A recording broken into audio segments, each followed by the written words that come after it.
Екипите на јавното предпријатие Водовод ја реконструираат атмосферската канализација на кружниот тек, соопштија надлежните од предпријатието.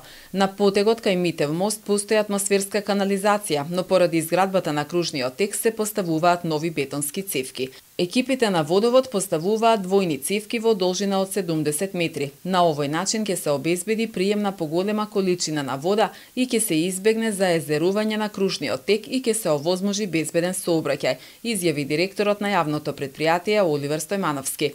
Ова е инвестиција на општина Куманово во рамки на целосната изградба на кружниот тек.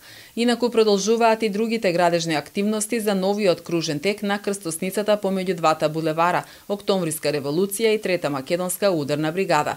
Предвиден е нов асфалтен слој со површина од 5560 метри квадратни, паркинг простор со површина од 405 метри квадратни, тротоари со површина од 2050 метри квадратни, нови бетонски рабници во должина од 1285 метри. Во рамки на кружниот тек е предвидено средно зеленило со површина од 1550 метри квадратни. На пешачките премини, острови и тротоари ќе бидат спуштени бетонски рабници за непречено движење на пешаците, лицата со попреченост и мајки со кулички. Предвидено е поставување на нова вертикална и хоризонтална сигнализација од 450 метри квадратни.